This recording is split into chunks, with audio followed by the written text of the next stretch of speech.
கடந்த 25ஆம் தேதி அன்றைக்கு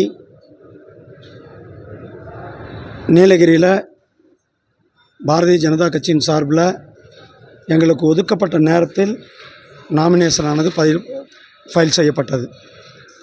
அப்பொழுது போலீஸார் நாங்கள்லாம் உள்ளே போன நேரத்தில் எங்களுடைய தொண்டர்கள் மேலே காவல்துறையை நடத்திய தடியடி சம்பவத்தில் திரு முரளிதரன் என்பவர் மிக கடுமையாக பாதிக்கப்பட்டு அவர் தலையில் அடிபட்டு இங்கு மேல் சிகிச்சைக்காக நம்மளுடைய பிஹெச்சி மருத்துவமனையில் அனுமதிக்கப்பட்டிருக்கிறார்.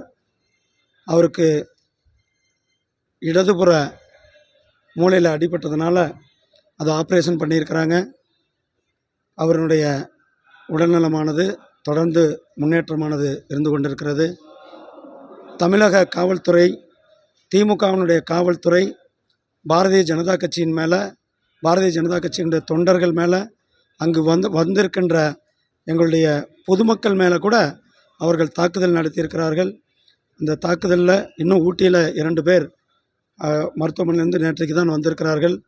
இப்படி இருக்கும் பொழுது நேற்றைக்கு ஊட்டியிலிருந்து காவல்துறை வந்து ஐசியூவில் இருக்கிற பேஷண்ட்டை தொல்லை பண்ணும் விதமாக கூட நேற்றைக்கு நடந்து கொண்டிருக்கிறதாக அவர்களுடைய இங்கே இருப்பவர்கள் சொல்லுகிறார்கள். திராவிட முன்னேற்ற கழகத்தினுடைய காவல்துறை நிச்சயமாக அதற்கெல்லாம் பதில் சொல்ல வேண்டியிருக்கும். பொதுமக்களை பாதுகாக்க வேண்டியதுதான் காவல்துறை. ஏதோ ராஜா வீட்டுக்கு வேலை செய்யவங்க காவல்துறை இல்லை, அல்லது ஸ்டாலின் வீட்டுக்கு வேலை செய்பவர்கள் காவல்துறை இல்லை என்பதை அவர்கள் தெரிந்து கொள்ள வேண்டும். பொதுமக்களை பாதுகாப்பவர்களாக இருக்க வேண்டும் என்பதை தெரிவித்துக்கொண்டு, ஸ்டாலின் அவர்கள் தமிழ் ஏதோ ஹிந்தி பிரதமர் அவர்கள் ஹிந்தி திணிக்கிறேன்னு சொல்கிறார்.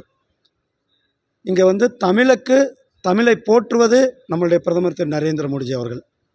கடந்த 10 ஆண்டுகளாக திருக்குறளை மட்டுமே 35 மொழிகளில், உலக மொழிகளில் மொழிபெயர்த்து திருக்குறளை வெளியிட்டிருக்கிறார்கள்.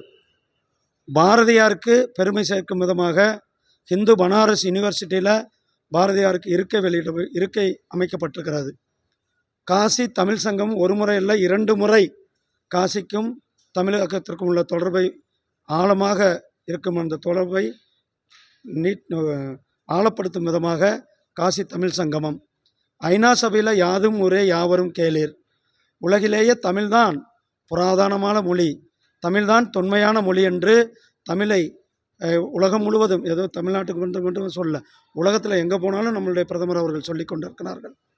இது மட்டுமல்ல, தமிழர்களுடைய பாரம்பரியம், தமிழனுடைய நீதி நேர்மை தவறாத அரசாங்க ஆட்சி பரிபாலனத்திற்கு எடுத்துக்காட்டு புனிதமான செங்கோல். அந்த புனிதமான செங்கோலை பாராளுமன்றத்தில் நிறுவியது நம்மளுடைய பிரதமர் திரு நரேந்திர மோடிஜி அவர்கள். நிறுவியதோடு மட்டுமில்லாமல் தமிழகத்தை சார்ந்த ஆதீனங்கள், தமிழகத்திலிருந்து கிட்டத்தட்ட அனைத்து ஆதீனங்களும் புடைசூழ அங்கு அவர்கள் பாராளுமன்றத்தினுடைய தொடக்க விழாவில் கலந்து கொண்டார்கள். அந்த பாராளுமன்ற தொடக்க விழாவில் புறக்கணித்தது ஸ்டாலினும் திராவிட முன்னேற்ற கழகத்தை சார்ந்தவர்களும். அதனால் செங்கோலுக்கு அங்கே மரியாதை கொடுக்கும்போது அதை புறக்கணித்தவர்கள் திராவிட முன்னேற்ற கழகத்தினர். அதே போல் சிஆர்பிஎஃப், சிஎஸ்எஃப், இது மாதிரி பாராமிலிட்ரி தேர்வுகள்லாம் தமிழில் எழுதலாம் என்ற அந்த அரசாணையை கொடுத்தது நம்மளுடைய பிரதமர் அவர்கள். செம்மொழிக்கு 100 கோடி ரூபாய்க்கு மேலே செம்மொழி ஆய்வகத்திற்கு நிதி ஒதுக்கின, கிளாசிக்கல் தமிழ் நிதி ஒதுக்கியது நம்மளுடைய பிரதமர் அவர்கள். ஆகையால் தமிழை வைத்து, தமிழ் மொழியை வைத்து பிழைப்பு நடத்துகின்ற எத்தனைக்க வேண்டாம் தமிழ் என்பதை ஸ்டாலின் அவர்களுக்கு சொல்லிக்கொள்கின்றேன். தமிழை போற்றுவது, தமிழ் கலாச்சாரத்தை போற்றுவது, தமிழ் பண்பாட்டை போற்றுவது பிரதமர் திரு நரேந்திர மோடிஜி அவர்கள் என்பதை நாம் தெரிந்து கொள்ளலாம்.